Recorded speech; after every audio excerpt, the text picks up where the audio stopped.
What a day. We began with a very scintillating inaugural session.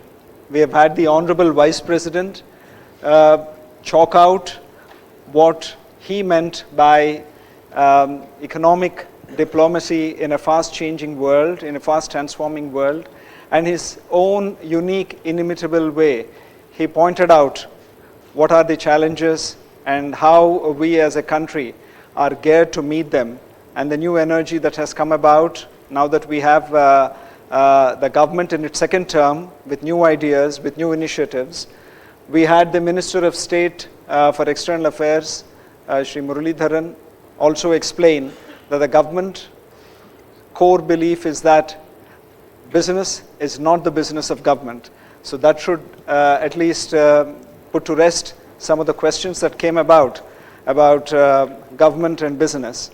We have also had the Dean speak about the important role played by ISB in bringing together this wonderful group of intellectuals and how he proposes to carry on the dialogue on various themes and elements, not only at discrete points of time, such as the Deccan Dialogue 1 and now the Deccan Dialogue 2, but also have smaller groupings during the course of the year.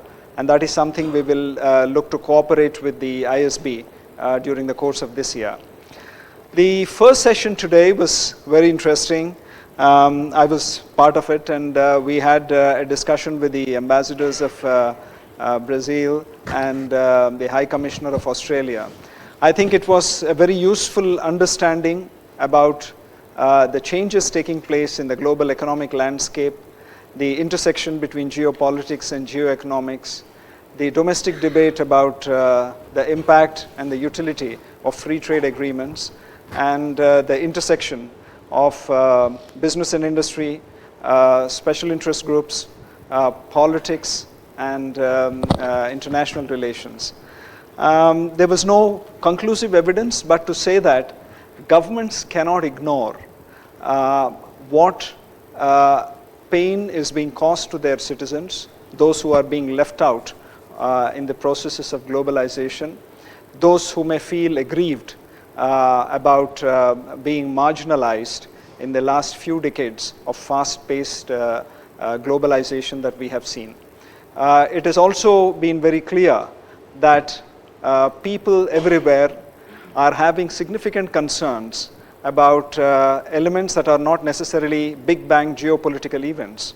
They have issues with immigration, they have issues with jobs at a local level, and these metamorphose into significant obstacles to the onslaught of globalization and probably have been instrumental in halting it in its track.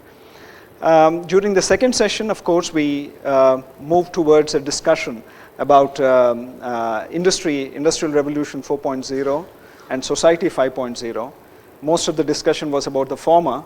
We had very little discussion about the latter, but there was a broad consensus that we are very happy with Society 1.0 and are not very keen to move to Society 5.0. But we got unique insights from the government of Telangana. And of course, both the ministers of government of Andhra Pradesh and Telangana spoke before that about their vision for the respective states, for the economic development, for attracting investments. But what was clear was that Industrial Revolution 4.0 was not just a mantra. It is actually being seen, and it's being seen within a radius of 5 kilometers from here. We had Principal Secretary Jayesh Ranjan explain how factories, once they had upgraded to processes of Industrial Revolution 4.0, are a very completely different institution in terms of how they look at productivity, efficiency, and are able to really leverage this in terms of their overall output. We also had a discussion in that about how the future would look once we are impacted by Industrial Revolution 4.0. We had Honorable MP Jayesh Galla speak about the fact that we may be having a 5-day weekend instead of a 2-day weekend. And what you do in those extra 3 days would be significant. Maybe new business opportunities would emerge. Maybe there would be a huge demand to learn piano or to learn painting. or how people would use the time they have should all economic output be confined to 2 days or 3 days in a week. So it's really an emerging scenario. We do not know what would be the eventual impact of Industrial Revolution 4.0 on our individual lives. But what is certain is that it would have a significant impact. The next session's dialogue 3 was on soft power diplomacy and higher education, a very interesting debate. Hard power versus soft power. What are the elements of India's soft power? And of course, what stares us in the face is that just for one geography like the United States alone, the total outflow of foreign exchange in terms of payment of tuition fee alone for students who go from India to the US is $5 billion, which is more than the entire higher education budget of the country. And if you look at the whole world, the tuition fee payment of Indian students around the world is around $15 billion, which is more than the entire budget of the total Human Resources Development Ministry. So it is an issue. Of course, this is an issue. We did not have a much more in-depth discussion on this, but we were looking at more in terms of push factors. What is it that is driving people, and where are they going, attracted by the universities elsewhere, and what we can do to attract students to come and study in our universities. We also had a discussion about yoga, about cuisine, about movies, and what is it that really makes India very attractive for a common person outside. The fourth session on international finance in a multipolar world, Professor Bhagwan is here, was everything about national finance rather than international finance, nevertheless.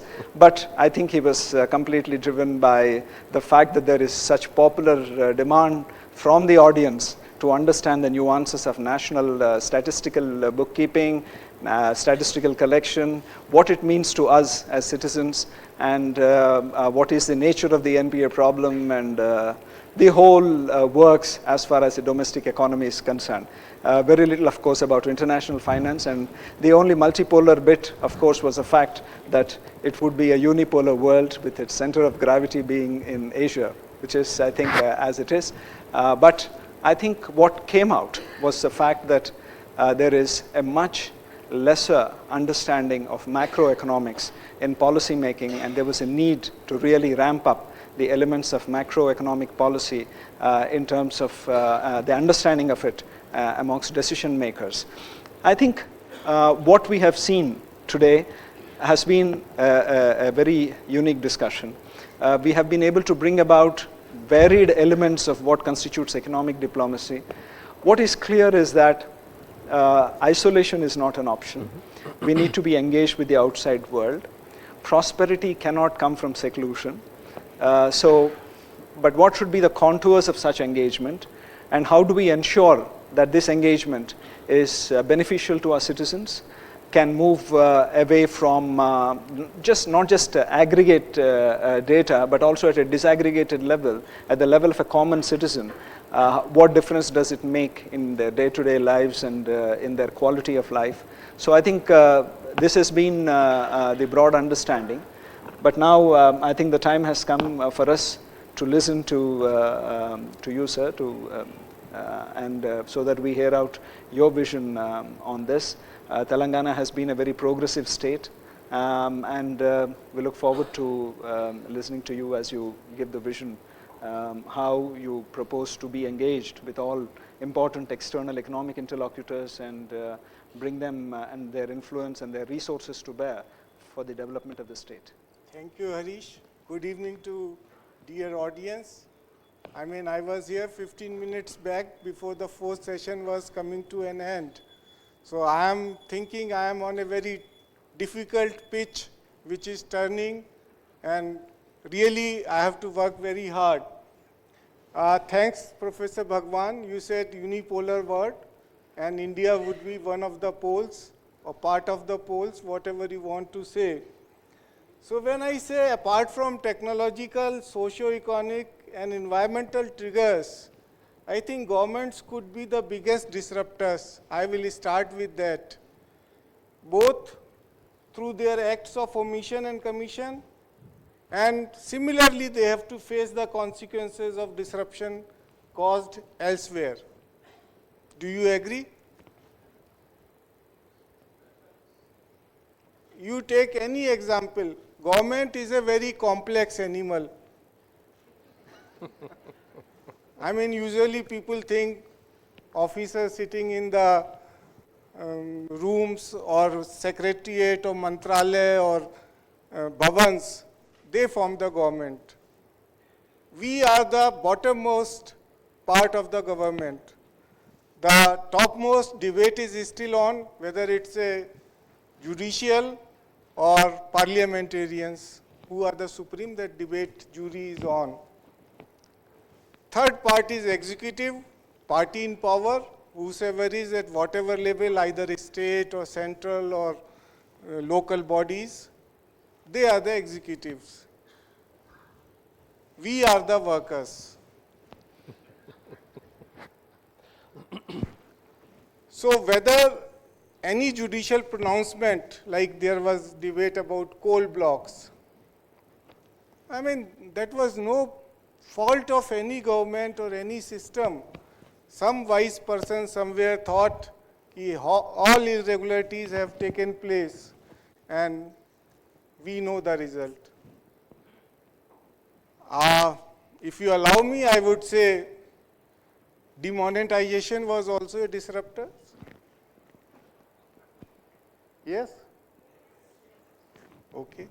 Similarly, anybody can play havoc with the system. Now in Telangana, I will, instead of covering, we want to do things in a different manner because we have the advantage of taking birth recently, so we don't have to follow the systems of past. I will ask some few questions, like why every time 10 years census has to be conducted? Why should be there? When today technology is there, you can have online information, and this census 2021, we are preparing for 2019, and the result will come in 2025. Will it be of any use? No. So my first premise is do things differently and use technology, and it's a great enabler. Now I will give some examples. Those who come from this part of country, they know one of our projects, Kaleshwaram. Incidentally, I used to handle infrastructure, large infrastructure projects in the state for quite some time, both in United Andhra Pradesh and later on after bifurcation. So before I started, my premise was taking a mission to Mars is easier than constructing a project in India.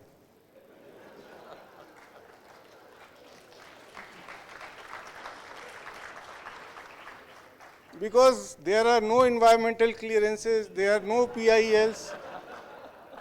Once you plan your trajectory, and the rocket or spacecraft will reach wherever it has to go. We changed. I promise 2015 onwards, whether it was interstate disputes, whether it was environmental clearances, whether it was CWC clearances, all clearances.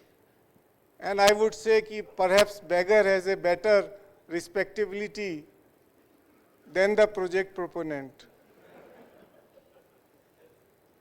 We obtained all clearances, and 3.5 years, the project, those who have seen, is on ground. Normally this kind of project used to take 25 to 30 years.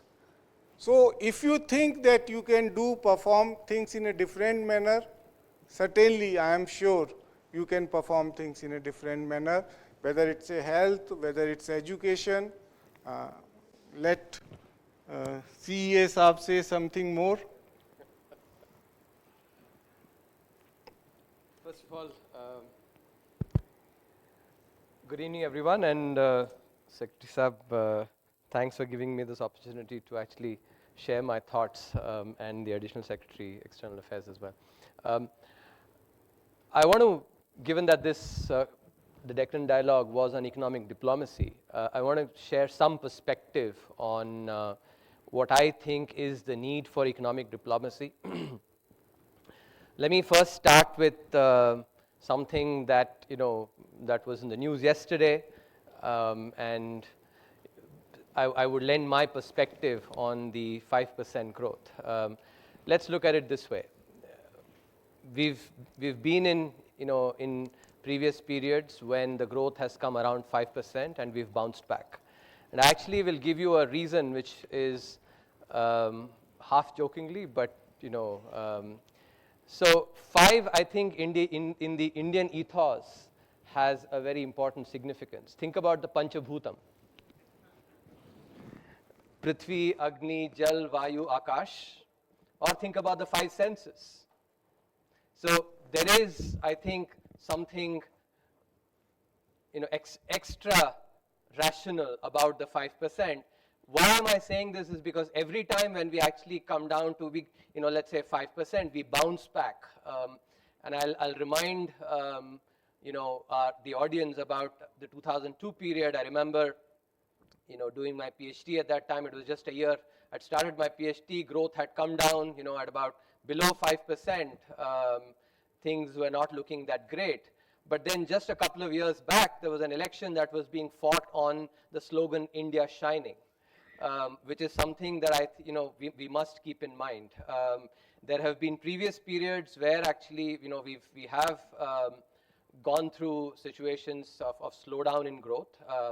I think it is also important to make the distinction between a growth slowdown versus the R word, the word recession, which is defined as a shrinkage in output for 2 consecutive quarters, which is, in other words, a negative GDP growth. So I think we have to be very careful in what we are, talking about. There is a slowdown, and we will definitely bounce back, given the steps that are being taken.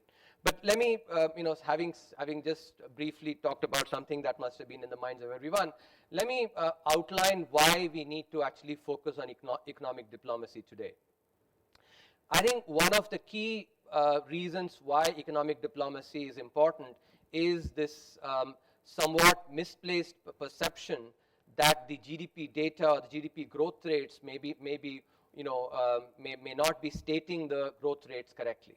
This is something which I want to, and in every forum, whenever I've gotten an opportunity, I've tried to clarify.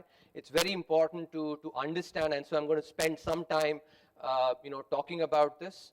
So let me first give you a non-technical reason, and then I'll get to some technical reasons, but I'll try and keep it very, very, in a way that is easily understandable to everyone. First thing, if we look at, some other countries where sometimes there is, let's say, the perception that, data may not be reflecting accurately, the strength of India is that we are a democracy. And having now spent close to 8 months in government, one of the things that has struck me really is the number of nodes through which any policy actually goes through, number of touch points for policy making. And in a democracy, where there is definitely the opportunity to sort of express a different perspective, I think it's very hard to create a narrative that is different from the truth. And that's something which is very important because, unless everybody in that chain, sort of ends up narrating that particular, narrative, it's very hard to create a story that is different from the truth. So that's just a sort of a process point. Let me get to some technical aspects, which is, I think, very important, which is why economic diplomacy is important.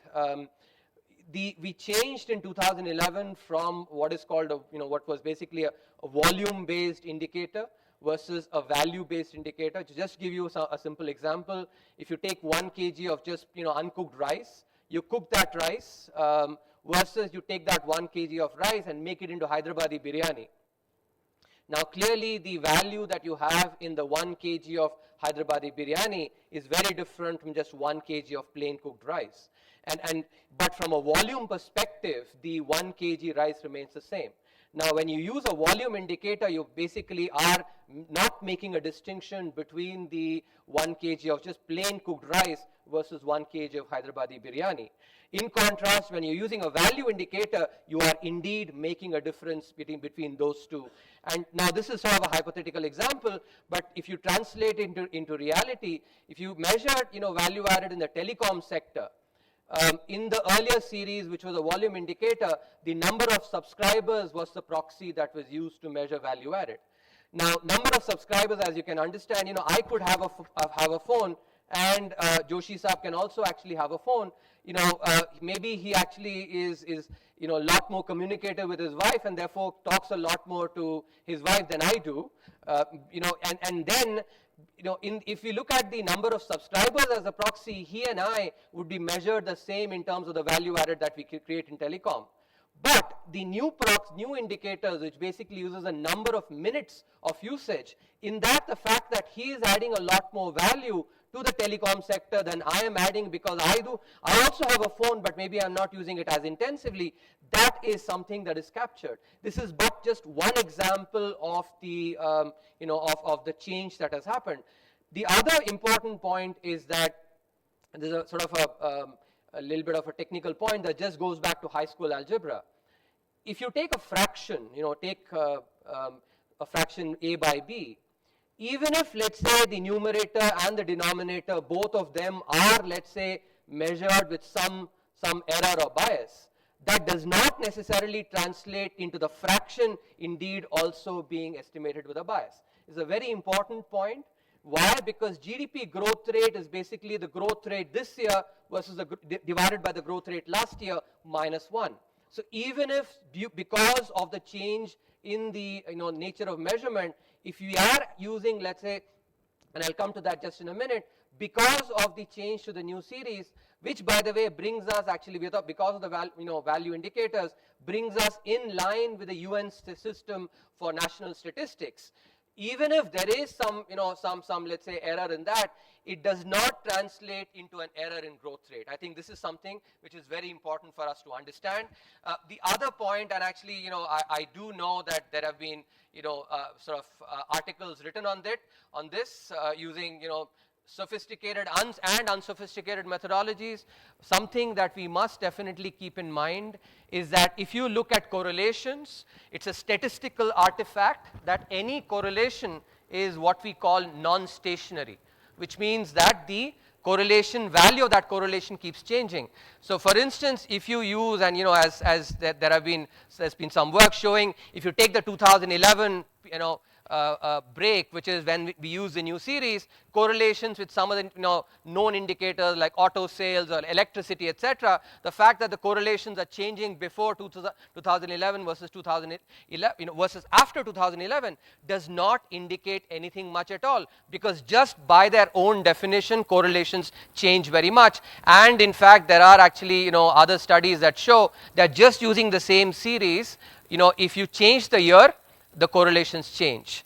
Also, the other point being, if you want to actually go that method route of questioning the overestimation in the Indian GDP numbers using what is called a difference in difference methodology, if suppose India's GDP is, let's say, estimated, overestimated by 2.5% using the methodology, then the first question that must be asked is of Germany, where the overestimation is 3.5%. So I think these are all important points that we must keep in mind. This is why economic diplomacy is important, because we need to go and clarify that yes, there may be volatility in the numbers, and volatility which is some uncertainty, but volatility and bias are two completely different things. And to basically say that just because we have moved to a new series, which by the way we're moving to a series which uses the entire set of companies now, more than several lakhs of companies, which is what the Ministry of Corporate Affairs data has.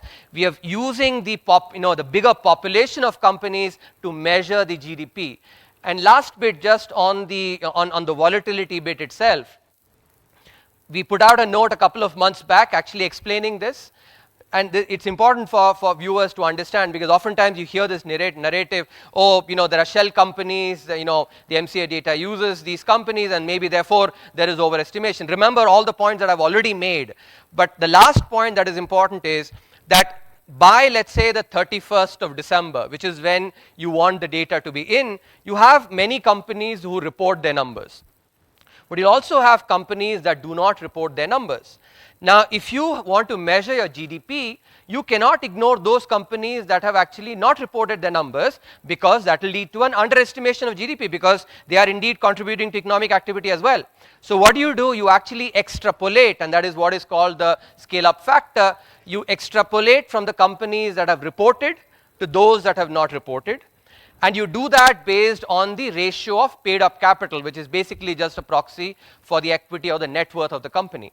What is important to keep in mind here is that these companies that have not reported, and therefore you're doing some extrapolation, their contribution to the GDP, the overall level of GDP itself, is between 12% to 15%.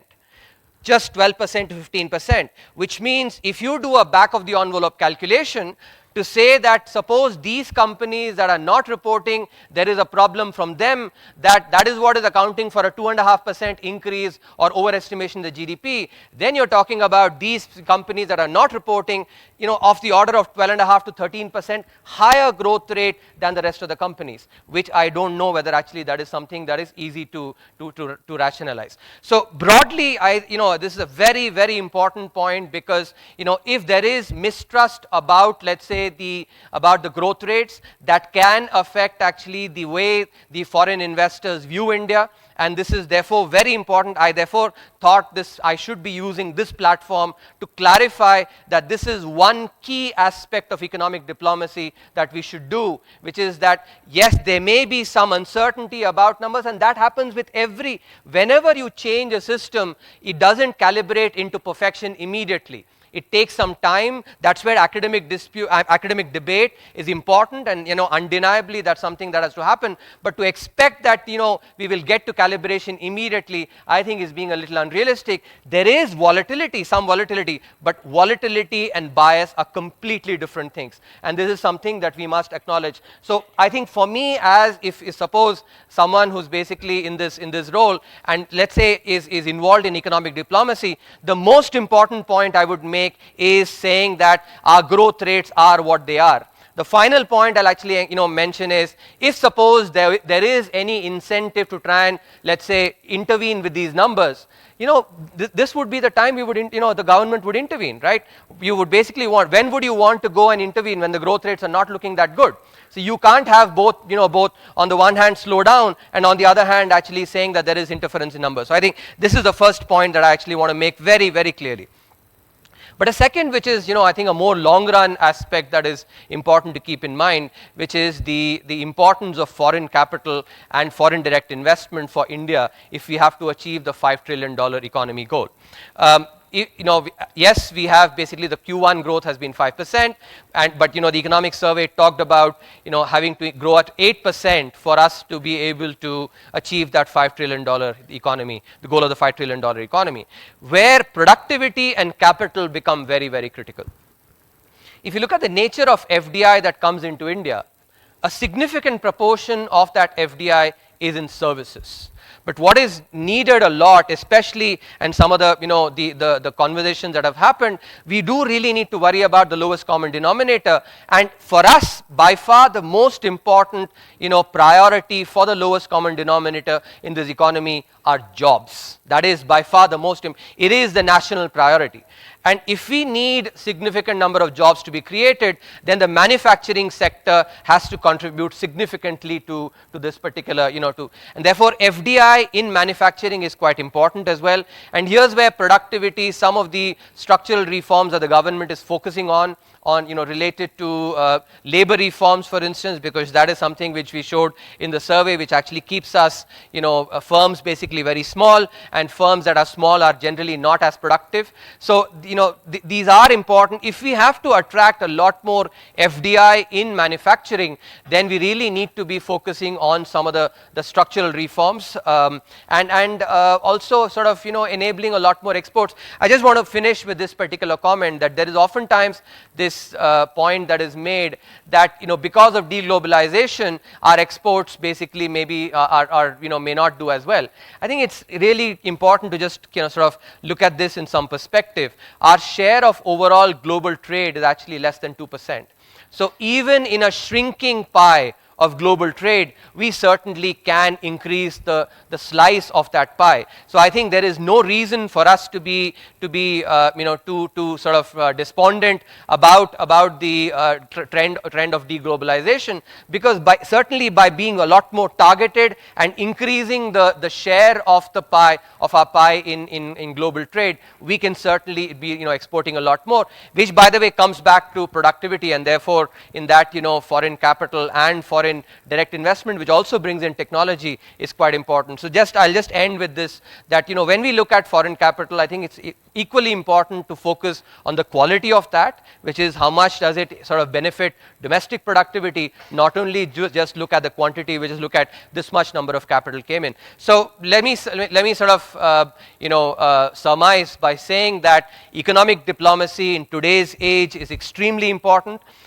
Both from the perspective of actually setting the right narrative, making sure that we clarify where we need to clarify, and also in being able to attract capital for us to enhance productivity, and thereby realistically sort of shoot towards the goal of the $5 trillion economy. Thank you very much for your patience. And thank you for that, and thank you for giving a new definition to what economic diplomacy should include, because now I realize that taking the nuances of national statistical data to a global audience in a manner that restores confidence in our data collection system and in our GDP figures is also part of economic diplomacy, and that is a prerequisite to be able to convince investors, foreign investors, to do it. So this is a new element added to my task, and we will work on this in close cooperation with your office. Thank you very much. Pleasure. I think one other issue, since we are almost at the end, but I wanted to ask one other issue. There was this whole debate about productivity increases in the last 5 years, and what emerged from the data was that most of the productivity enhancements came in the FDI invested sector, followed thereafter by the domestic private sector, and lastly followed by the domestic public sector. Right. So do you see this as an anomaly, or is this in the nature of things where these productivity enhancements would not immediately come to the domestic sectors, but would be first visible in the FDI invested sectors? I think that's an excellent point, and this is one area where there's a lot of research that shows that indeed when one looks at the entire value chain of activities, typically FDI that comes into a particular, let's say maybe upscale or downscale, right? The productivity that comes in, because when FDI comes in, you have actually domestic sectors which either intermediate or basically primary goods, or maybe even finished goods as well, that there is a spillover of productivity from FDI onto domestic firms. And I think this is also true generally, on average, this is something which is, it's a statement that I'm making. On average, the private sector is actually faster to latch on to some of these technological innovations than the public sector, and therefore it's not surprising at all that it's a private sector that latches on, and the spillover first goes into the private sector and then basically the public sector. So which is another sort of reason why we should be also focusing on enhancing the presence of the private sector, and thereby enable the full benefits of FDI into productivity to sort of come in. I wanted to also hear your thoughts on agriculture. A majority of our population are involved in the agriculture sector. There is farmer distress. The government is focused on it. Prime Minister is committed to double farmers' incomes by the 2022 year. So what do you think, what are the economic basis and what we could do to facilitate this process? Again, I think a very important question. So, I mean, while there are a zillion issues that I can go into, I would try and keep basically cut the clutter and just focus on two things. Which is one, I spoke about actually manufacturing and jobs in manufacturing. I think if we look at overall, the value added in agriculture versus the number of people who are in agriculture, we actually have, a lot of people just basically trying to till a certain sort of amount of land. Enabling jobs and thereby enabling migration of some of those who are actually tied to the land into manufacturing is, I think, for the first thing that we should be doing, because when, there are surveys that show that the new generation, children of farmers do not necessarily want to be farmers. So if they have the opportunity to go and work in a manufacturing job, or even in a services job, if there is actually a good, job, and by the way, a side comment that I must make, that, but by far the best form of financial and social inclusion is a job in the organized sector. Because, when one person gets a job, the entire family actually has, income that is certain, and that can enhance education, that can enhance healthcare. And so, but to come back to agriculture, it's important that we actually reduce the burden on the land by enabling people to migrate into manufacturing and into just jobs, number one. Second, what is also important is in agriculture, while we focused a lot on the productivity dimension, for me, I think what is really critical is to emphasize on, enabling markets for the farmer. And here I actually want to especially, focus on the small and marginal farmer. So there's again, research, very careful research that shows. So for instance, I'll just pick up one strand of research that looks at potato farmers in West Bengal. Now, if you think about it, why is it that the farmer does not get a very good value for his produce? There is enough value added being created, but that value added is being shared among different people in the value chain, and intermediaries end up picking up a good fraction of that value added. We have to ask the question, why is that the case? Because the farmer oftentimes is beholden to that intermediary, because the intermediary provides him credit. And thereby, so the farmer does not have enough bargaining power, because he or she cannot go and say that if you basically do not pay me 20 rupees per kg for the potatoes, I am going to go and sell it to someone else, and that bargaining power is extremely critical. So and here's where I think, things like Kisan credit cards and, the Inam, for instance, which can actually go further. Inam is at this point basically B2B, but we can go and, for instance, an Uber for agriculture. These are areas where actually, which can really help in bringing markets to the farmer, which will benefit the small and marginal farmer by far the most, because he'll have more bargaining power. And thereby, he will be able to get a much better fraction of the value added. So it's a function of two things. One is basically bringing more, competition and enabling information to the farmer, both of which are extremely critical to basically enable markets to the small and marginal farmer. So that has to be the emphasis. Say something to that. As far as agriculture is concerned, I don't buy the argument that agriculture per se is non-remunerative in India. If we change our policies, there are many people who are willing, young people, using technology, using resource efficiency, like Honorable Prime Minister saying ki double the income of farmers. It could be achieved in two ways. Number one, increase the kind of productivity, increase the value added chain of production, plus simultaneously reduce the cost of cultivation. And cost of cultivation you can always do by resource efficiency, micro irrigation, going for organic farming. So many things are there. So it's a doable thing, provided we put all our acts together. Thank you very much. I think we are almost near the end of the session. Thank you very much for a patient hearing. Thank you. Thank you so much, panelists. I request Shri P. Harish to present mementos to Chief Secretary Shri Shailendra Kumar Joshi.